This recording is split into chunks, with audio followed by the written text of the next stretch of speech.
తెలంగాణ రాష్ట్రం మొత్తం నిర్వహిస్తున్నది ఈ సమాజం. ఈరోజు ప్రపంచంలోనే అతి ఎక్కువ మంది జరుపుకునే పండుగ క్రిస్మస్ పండుగ. ప్రభు ఒకే మాట చెప్పింది, నిన్ను నువ్వు ప్రేమించుకున్నట్టుగానే నీ పొరుగు వారిని కూడా ప్రేమించమని. ఇందులో సంపూర్ణమైన సందేశం ఉంది. మానవ సేవనే మానవ సేవ అని ఏ విధంగా అయితే ఉన్నదో, సర్వజన సుఖినో భవంతు అనే సందేశం ఉన్నదో, ప్రభు ఇచ్చిన సందేశంలో నిన్ను ప్రేమించుకున్నట్టుగానే నీ పొరుగు వారిని ప్రేమించు అనే సందేశంలో అన్ని అంశాలు సంక్షిప్తమై ఉన్నాయి. క్రిస్టియన్ సమాజము ముఖ్యంగా హెల్త్ అండ్ ఎడ్యుకేషన్, దేశ స్వతంత్రం వచ్చినప్పటి నుంచి ప్రభుత్వాలు ఎంత సేవలు అందించినాయో విద్య విషయంలో, వైద్య విషయంలో ప్రభుత్వాలతో పోటీ పడి క్రిస్టియన్ సంస్థలు కూడా ఈ దేశంలో పేదలకు విద్యను, వైద్యాన్ని అందుబాటులోకి తీసుకొచ్చి నిరంతరం ప్రపంచానికే ఆదర్శంగా ఉండే విధంగా ఏ సమాజమైనా అమలై ఆదర్శంగా నిలబడ్డారు. వైద్య విషయంలో కూడా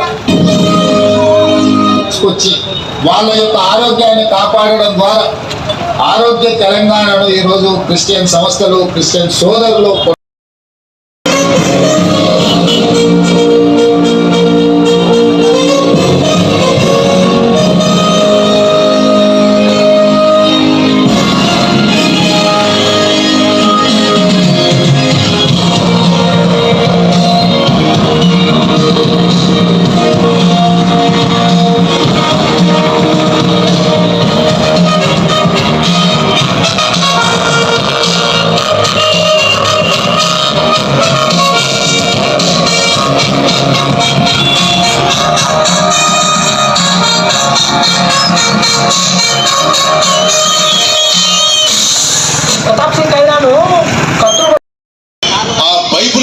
ఎంత గొప్పదో మా టీచర్కి, ఆ శిరోమణి టీచర్కి ఆవిడకి నా పాదాభివందనాలు.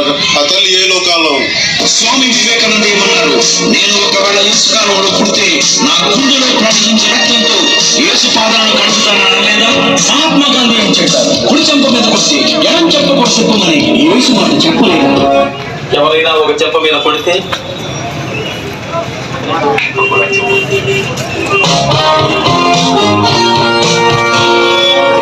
తెలుసున్న మీతో చెప్పున్నదేమనగా, మీ శత్రువులను ప్రేమించండి,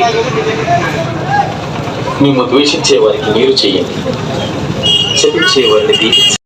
సామ్రాజ్యాన్ని స్థాపించుటకు క్రీస్తు రాక జరిగింది. నూతన నిబంధనలను అనుగ్రహించుట కొరకు ధర్మశాస్త్రమును నెరవేర్చి సరికొత్త దేవుని ఆజ్ఞలను, చట్టాలను నూతన నిబంధన రామాలకు అనుగ్రహించుటకు క్రీస్తు రాక ఈ లోకాన జరిగింది. పాప విమోచన నిమిత్తం ప్రాణము ఇచ్చుట కొరకు,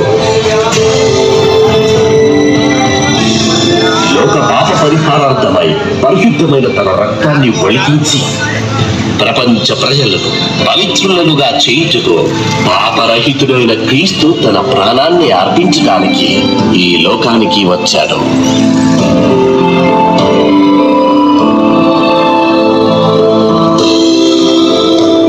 సర్వలోకానికి మార్గదర్శిగా ఉండుట కొరకు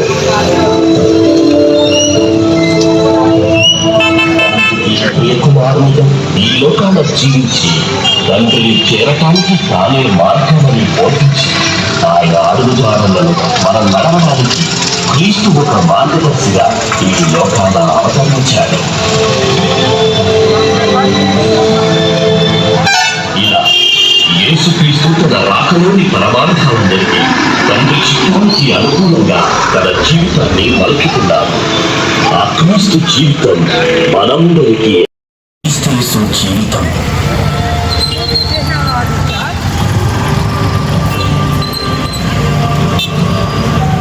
అంతేకాదు, ఎన్నో అవమానాలు, నిందలు, చీపవంపులు, అన్నివంతలు, పిడికిద్దులు తన సహనాన్ని పరీక్షించాయి.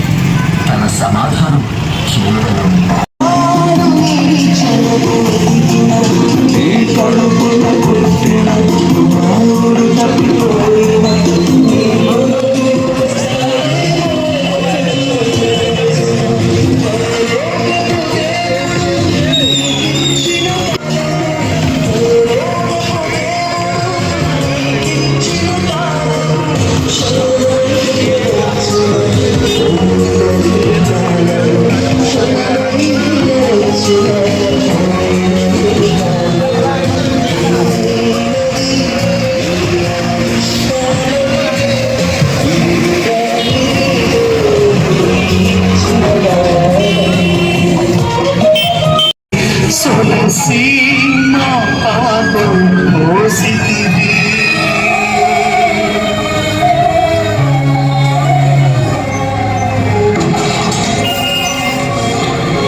తండ్రికి ద్రోహం చేశామని ద్రోహమే పాపమని బలి కట్టుకున్నదాని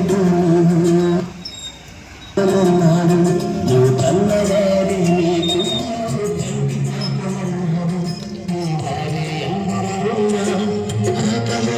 క్షణం